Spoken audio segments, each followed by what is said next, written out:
Hello everyone, my name is NB from Class of Python.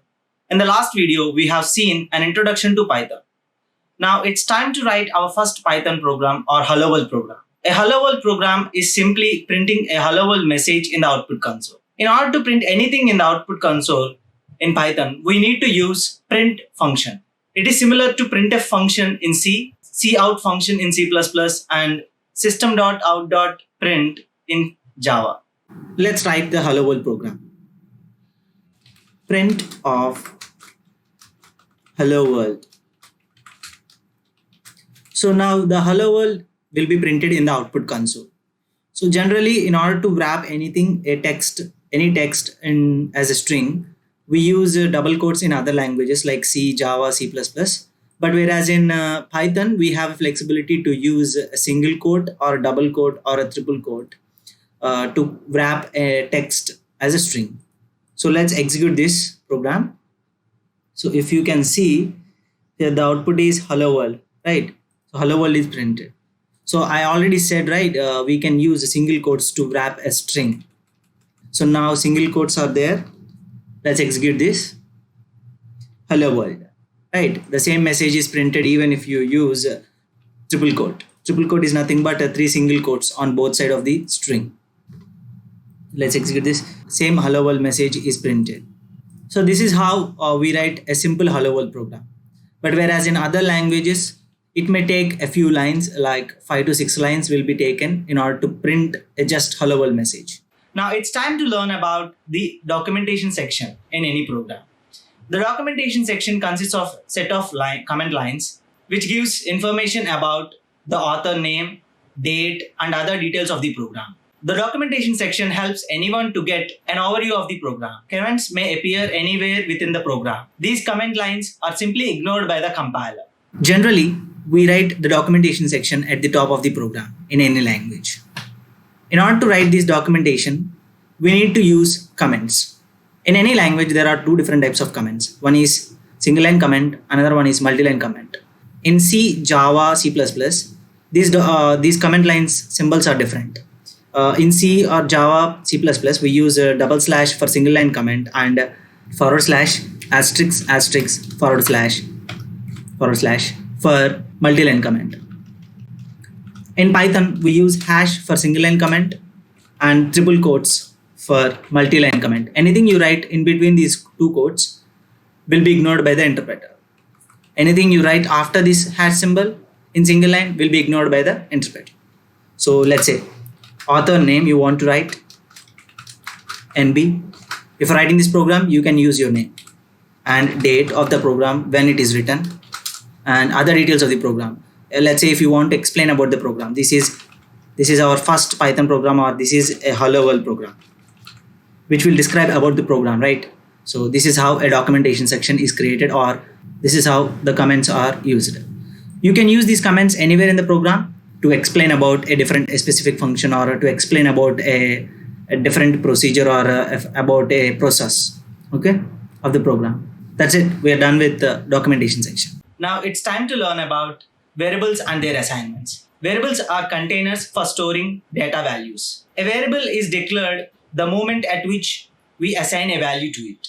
Variables do not need to be declared with a particular type and can even change after they have been set. Let's declare a variable x and assign it with some value 24, let's say. And now x consists of 24 value. If you want to print this 24, you can directly call print function and pass this x value, and if you execute this program, you will get 24 as a result. So that is how you create variables and declare some. Now it's time to learn about the input function in Python, which is used to take input from the user. In other languages like C, C++, Java, we have functions like scanf, cin, scanner class for taking any input from the user. Whereas in Python, we have input function. The input may be a string, integer, float, boolean, or complex, or any other different data type. So let's create a variable to store the input which is given by the user. Let's n is equals to input function. See, we have a parameter called prompt here. So read a string from standard input. The trailing new line is string. So the prompt string is, if given, is printed in the standard output without a trailing new line before reading input. So if you give some string here, it will be printed in the output so that the user understands what is the type of input that he needs to give. So let's say enter an integer. Now he understands that the system is asking for an integer so that he can give input as integer.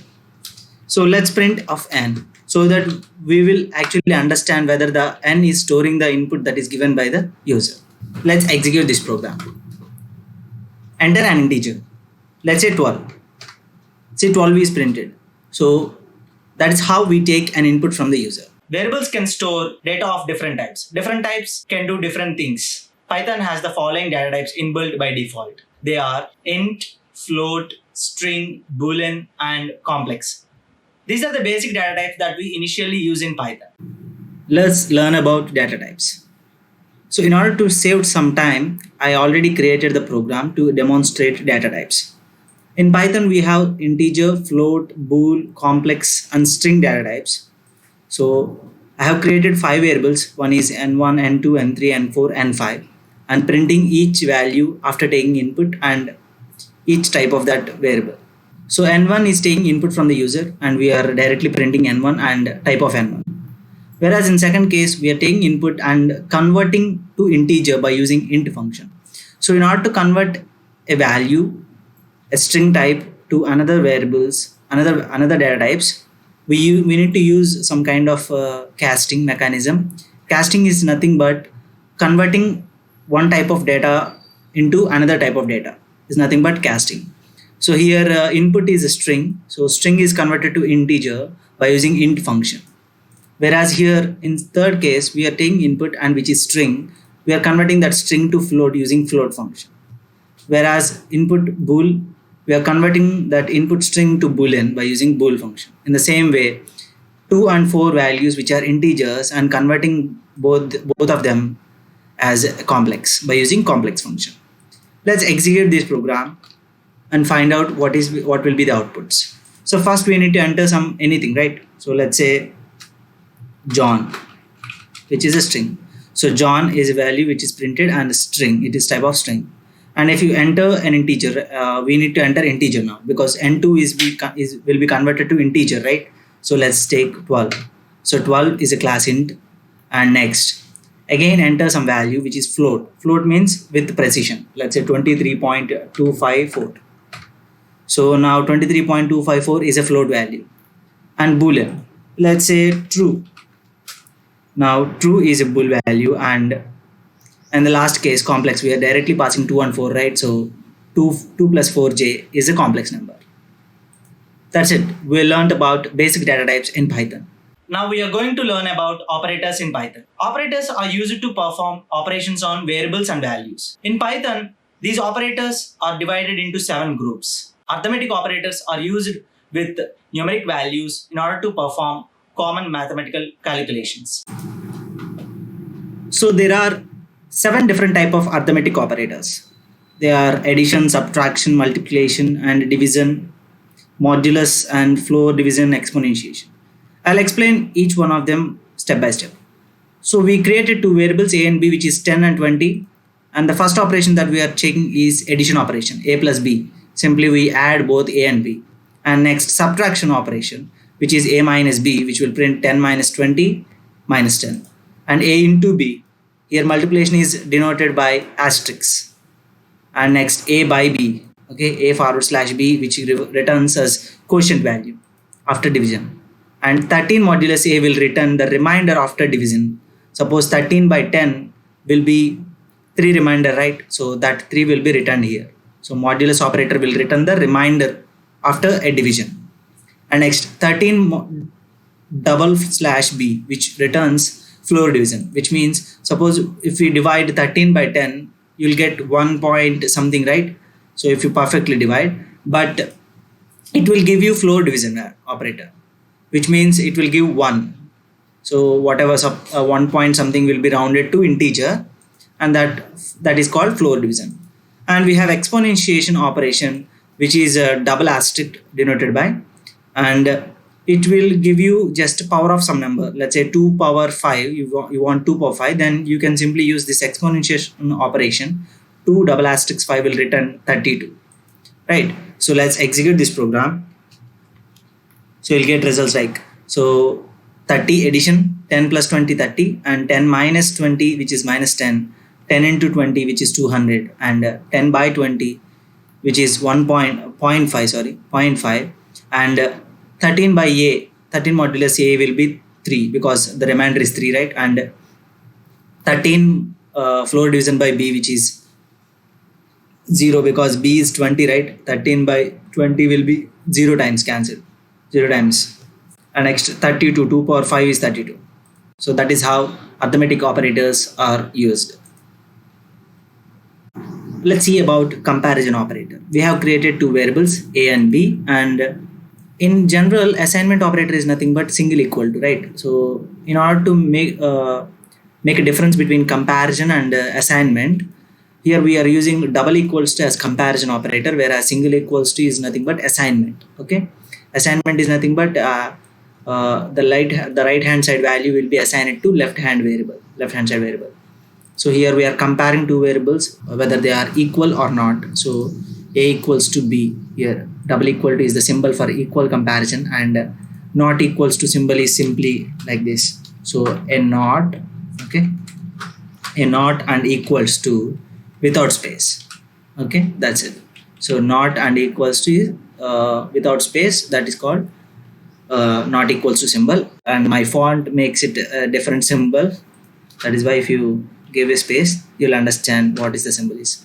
Okay, and next we are comparing two values, right? A greater than b or a less than b. So you can check whether a is greater than b or a is less than b, and you can also check a greater than or equal to b or a less than or equal to b. This is same as a greater than, and you add a equals to on the right side without space. That's it, and my font making it a different symbol. That's it. So that's all about comparison operators.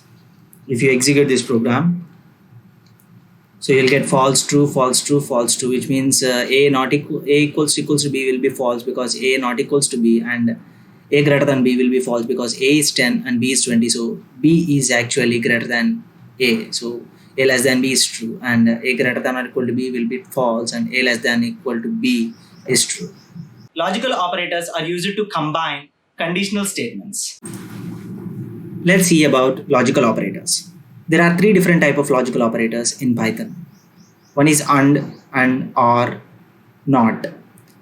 Basically, and operator is nothing but if you have two or more conditions, making an and operation between those conditions will generate another result. So what is the principle of and operation is nothing but if all the conditions are true, then only it will result in true.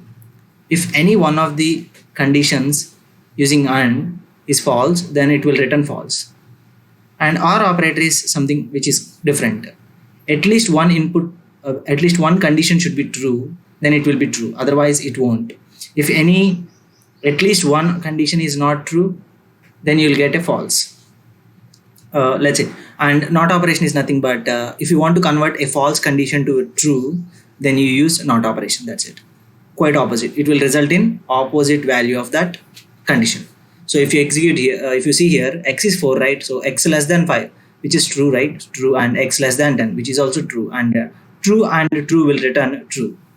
Whereas x less than 5 and x less than 4, x less than 5 is true, x less than 4 is not true because x is 4. So x 4 less than 4 will not be true, right? False. So true or false, which will return true only because or operator only check for at least one true. If one true is there in the in any of the conditions, then it will return true. And not of x greater than 5. X greater than 5 will result in false because x is 4 and 4 will not be greater than 5, right? So that will be false, and not of false will return true. And if you print that value, it will be true. So let's execute this program. So you'll get all trues because here both conditions are true, and operation of all trues will return true. And here x less than 5 will be true, right? So true will be printed, and not of false is true. That's about logical operators. Identity operators are used to compare the objects, not if they are equal, but if they are actually or same objects and stored in same memory location or not. Let's see about identity operators. We have created two variables x and y with the 5 and 3 values, and we created another variable z and assigning x as a value to it. So if you check x is y, is the identity operator here, and if you check x is y, it will return false. Is operator is only comparing objects, whether both are same objects, or both values are stored in same memory location or not.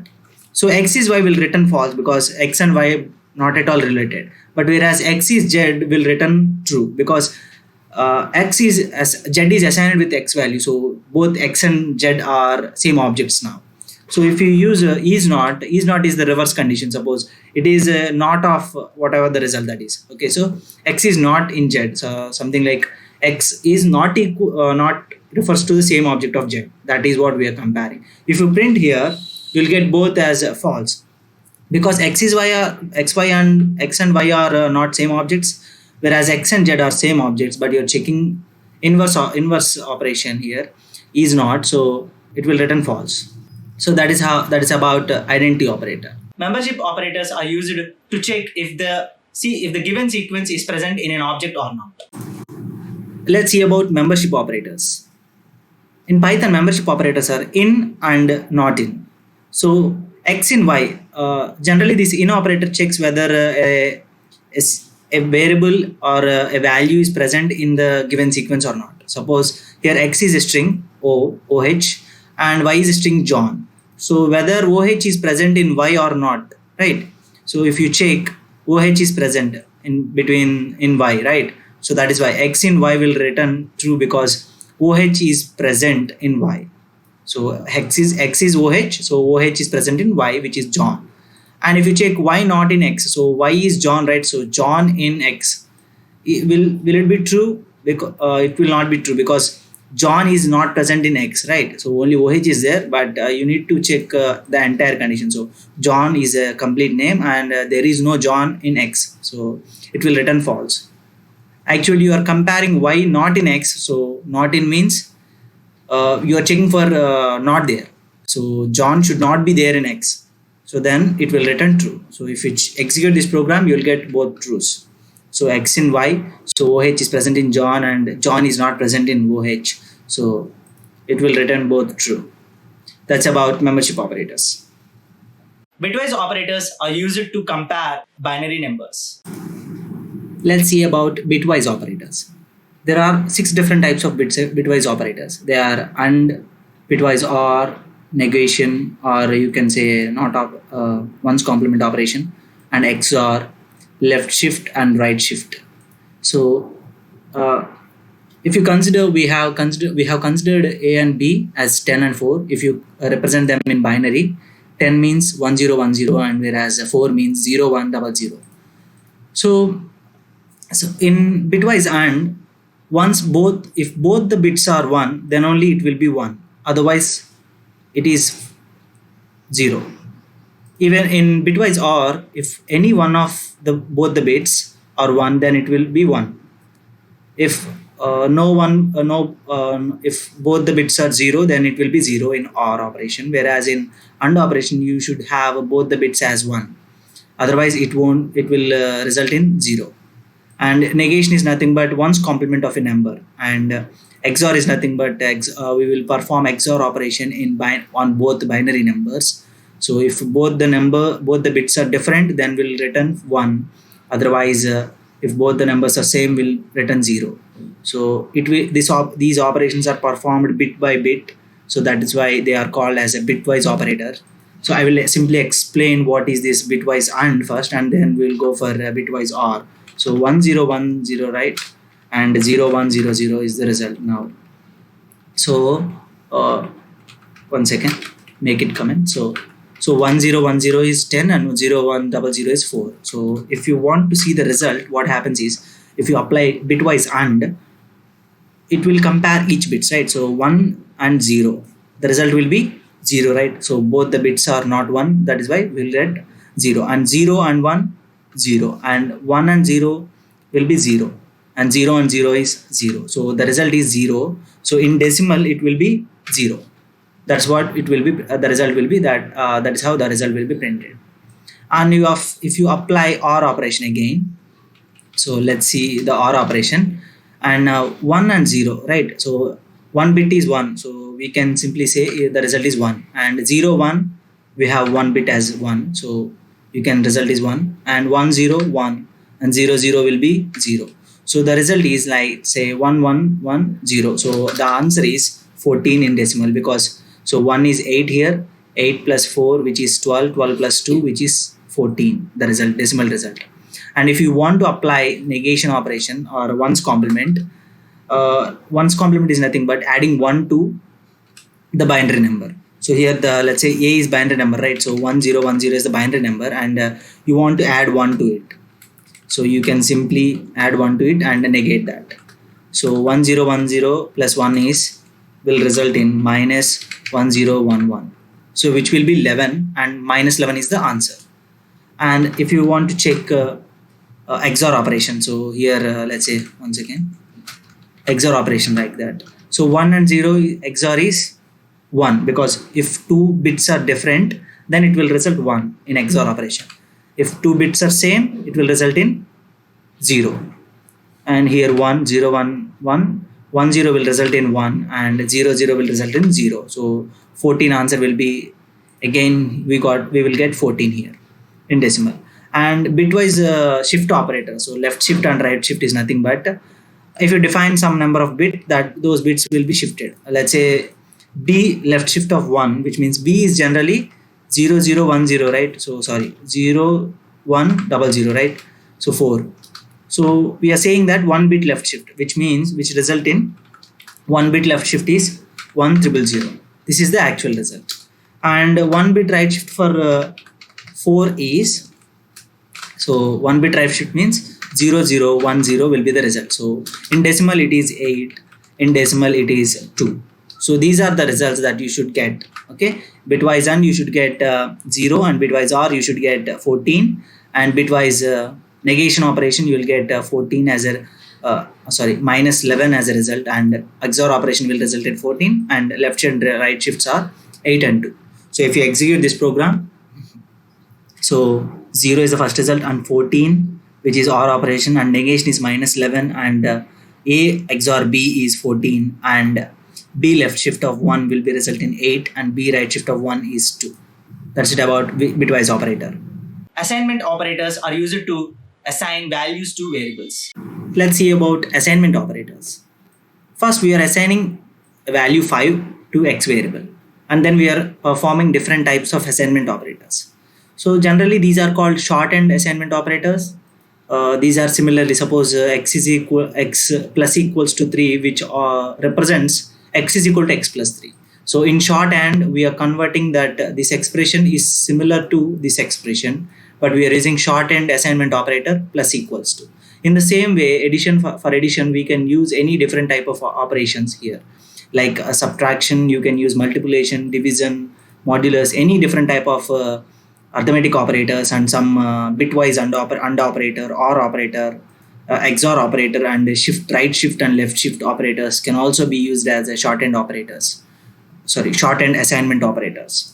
So if you want to execute this program, you will get simply of operation. Let's say 5 is there, right? So x plus equals to 3, which means x will have x plus 3, which is 5 plus 3 will be 8, right? So 8 will be stored here, and if you print x here, 8 will be there, and if you print x here, which will be 5, because we are subtracting 3 from x, right? In the same way, the consecutive operations are performed, and you can see the results of their after the specific operation. Let's execute this. Now see, you get an error here. After some operations we got error, because while we are actually performing operations, we somewhere we have encountered float, and we cannot perform a float with AND operator, right? We cannot perform integer and float in AND operation. So that is why here we are getting an error.